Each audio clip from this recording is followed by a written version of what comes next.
Hi everybody, and welcome to the Deanne Scanlon Show. I'm DJ Foster, joined by Grand Valley State head volleyball coach Deanne Scanlon. Coach, thanks for joining me this week. Thank you for having me. Good weekend for you. Yeah. 3-0 at the GLVC GLIAC crossover, the fifth time you've been to that tournament, the third time you went 3-0 there.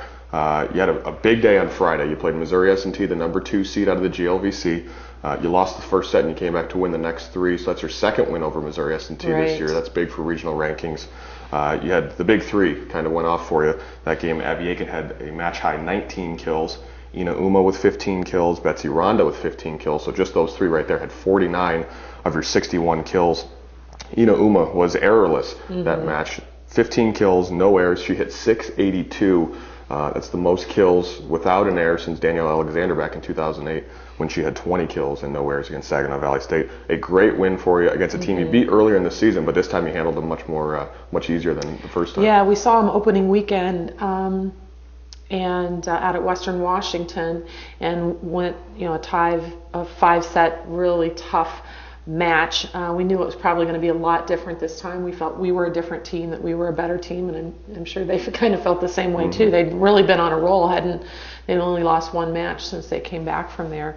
And we pretty much got thumped in game 1. Our passing was a little erratic and just couldn't get into any type of rhythm. But the thing I am learning about our team is we're very resilient.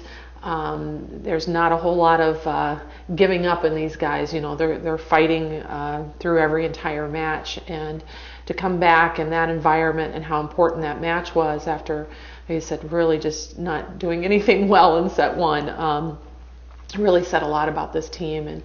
And boy, it was every point was just very intense, and there weren't very many easy points. But I think my team kind of likes it that way, and you want that. It's nice to roll a team every once in a while, but you learn a lot more, and it pays off in the long run. When you get into some of those tough postseason matches and you've had this type of competition, you hope that will carry over. But yeah, you mentioned Ina. Hopefully this is a breakout weekend for her. She continued that performance throughout the weekend, and it's going to be really key as we move on. We've had consistently good play from our outside hitters and right side hitters, and Abby Ebels has had some good play in the middle.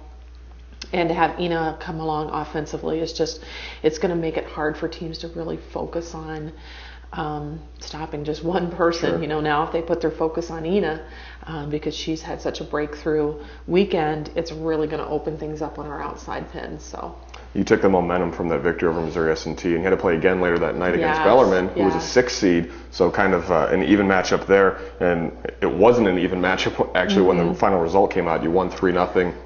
Abby Ebels hit very well that match, 524 with 12 kills. Ina again with 10 kills, and she hit 600. She only had 1 error in that match. She had 7 blocks, and at one point in the second set, she had 3 consecutive solo blocks, which is just tremendous. I don't know if I've ever seen it. I'm sure you have at some point, but certainly a rare feat. And as a team, you hit 358, one of your best matches of the year. Yeah, I was really proud of that match, because after having such an emotional match in the morning and coming back against Bellarmine, who had beaten Northwood earlier in the day, so they had a really good win for them. Northwood was our number 1 seed. And Bellarmine's very athletic, very fiery. They keep the ball off the floor. As I told our kids, I said that win in the morning was a great win, but the next 2 wins were must-have wins, because playing teams that are seeded equal to you or lower than you and losing those matches, it negates beating that 9-0 team. So I mean Bellarmine is a very good team. I really look for them to kind of move up the ranks there in the GLVC from what I saw over the weekend, and for us to, I think, basically handle them the way that we did. Again, it said a lot about the character of our team and how competitive we are. Then you went into Saturday after, again, 2 tough matches on Friday. You faced a William Jewell team you had never faced before, so the scouting report wasn't really that clear. You win 3-0. It was a tough match. They're very scrappy. They played Hillsdale, I think, the same way. Hillsdale won 3-0 in that one. But you came away with the win, and that's what matters. Abby Aiken had 15 kills and 9 digs. Megan Schroeder had a good match with 10 kills. And again, as I mentioned, this is the 3rd time that you went 3-0 at this tournament. Back in 2008 and 2010, you also did that. And then later that year, you went to the NCAA Elite Eight both of those years. So that's a good stepping stone, and hopefully we can repeat that. Yeah. But again, just a great weekend for you overall. Yeah, and it does set it up for that, and that's how important this weekend is. We're talking about regional rankings that should be coming out shortly, and this weekend, this crossover can make or break you really. Like I said, that match on Saturday, it's a tough one, playing two on the day before, two really intense matches. Our kids' bodies were sore. It's tough. Sure. And William Jewell is probably one of those teams you don't like to play in that situation because they want to ugly things up as it is. It's not going to be pretty volleyball, and I told our kids that we're going to have to kind of muck through this a little bit and get used to it. It's probably not going to be like yesterday, and it came out a little sluggish, but then I thought the kids adjusted, and we had some players come in off the bench and do some good things too for us. So after the tournament, there were 6 players from the GLVC and 6 players from the GLIAC named to the all-tournament team. You had 2 of those from the GLIAC. Right. Ina Uma, obviously, and Claire Ruenkamp at setter. She had a great weekend, so you can talk about her. But also, Ina Uma was named the North Division Player of the Week in the GLIAC, which is the second time in her career. I mean, the numbers were staggering. She had 542 with 30 kills and 12 blocks over the weekend. She moved into 3rd place on the Grand Valley career list in block assists and 5th place in total blocks. So just a great weekend for her. And as you said, kind of a breakthrough weekend. Right. She was just tremendous. Yeah. And, to have 2 players named on that, you had 16... 12 total. Yeah, 16 teams from from our conference, and I don't think we've ever had 2 that have made that all-tournament team. And but I think very deserving. Our offensive production this weekend was the best that it's been in 3 sets in a row, and you have to look at your setter for that. Claire making good choices and putting people in good situations to be successful.